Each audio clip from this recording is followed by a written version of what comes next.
Community radio ബെൻസുകൾ ഇപ്പോൾ life tips തയ്യാറാക്കി അവതരിപ്പിക്കുന്നത് ഖാൻ കരിക്കോൾ. സാങ്കേതിക സഹായം ബോണി ജെ ബേസി. ലൈഫ് ടിപ്സിലേക്ക് ഏവർക്കും സ്വാഗതം. ഞാൻ ഖാൻ കരിക്കോൾ. മരുന്ന് കഴിച്ച് എളുപ്പത്തിൽ ഓർമ്മശക്തി വർദ്ധിപ്പിക്കാൻ കഴിയുമോ?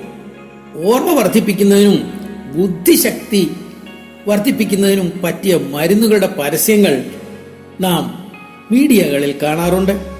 പക്ഷേ അത് കഴിച്ച് ആർക്കെങ്കിലും ഓർമ്മ വർദ്ധിച്ചതായി പറഞ്ഞു കേട്ടിട്ടുണ്ടോ? കേൾക്കാനേ സാധ്യതയില്ല. മനുഷ്യ മനസ്സിനെ സ്വാധീനിക്കാനുള്ള വാഗ്ദാനങ്ങൾ പരസ്യങ്ങളിൽ കണ്ടേക്കാം. പക്ഷെ അവ ഉപയോഗിക്കുമ്പോൾ ആ ഗുണമൊന്നും കിട്ടണമെന്നില്ല. ഒരു കാര്യം ഓർമ്മയിൽ തങ്ങി നിൽക്കണമെങ്കിൽ ആ കാര്യത്തിൽ താല്പര്യമുണ്ടാകണം. തനിക്ക് ഉയർന്ന മാർക്ക് ലഭിക്കണമെന്ന ആഗ്രഹത്തോടെ പഠിക്കുക. പഠിച്ച ശേഷം പുസ്തകം മടക്കി വെച്ച് എത്രത്തോളം ഓർക്കാൻ കഴിയും എന്ന് ടെസ്റ്റ് ചെയ്ത് നോക്കുക. ശരിയായി ഓർമ്മിച്ചെടുക്കാൻ കഴിയുന്നത് വരെ ഇത് തുടരണം.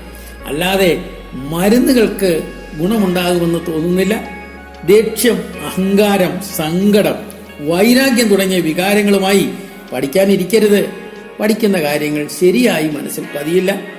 ബ്രഹ്മി ശാരീരിക നില പുഷ്ടിപ്പെടുത്തും, ബുദ്ധി വർദ്ധിപ്പിക്കും എന്നൊക്കെ പറയുന്നുണ്ട്. പക്ഷേ ഈ വർഷത്തെ പരീക്ഷയിൽ അത് ചേർത്തുള്ള മരുന്നുകൾ കഴിച്ചാൽ നിങ്ങൾക്ക് ഗുണകരമായി മാറുമെന്ന് തോന്നുന്നില്ല. കൂടാതെ ഇവ കഴിച്ച ശേഷം ബുദ്ധിപരമായി മാറ്റം വന്നതായി ആരും അവകാശപ്പെടുകയോ രേഖപ്പെടുത്തുകയോ ചെയ്തിട്ടുമില്ല. പക്ഷേ വൈറ്റമിൻ സി അടങ്ങിയ ഭക്ഷണ സാധനങ്ങളായ നെല്ലിക്ക, നാരങ്ങ, ഓറഞ്ച് എന്നിവ നല്ലതാണ്. തൊലിയോടുകൂടിയ പയർ, ധാന്യങ്ങൾ എന്നിവ തലച്ചോറിന് ഉണർവ് നൽകും.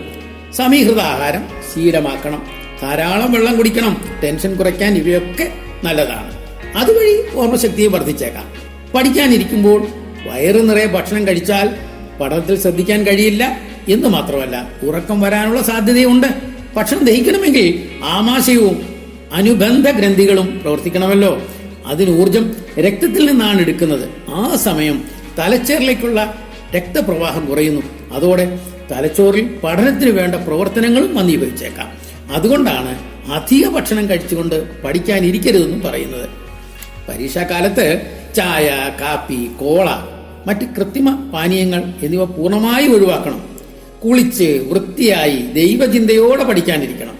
പഠിക്കുന്ന വിഷയങ്ങൾ മനസ്സിലാക്കുമെന്ന വിചാരത്തോടെ പഠനം തുടങ്ങണം. അപ്പോൾ നിങ്ങൾ പഠിക്കുന്നതെല്ലാം മനസ്സിലാവും. നന്നായി പരീക്ഷ എഴുതുവാനും കഴിയും.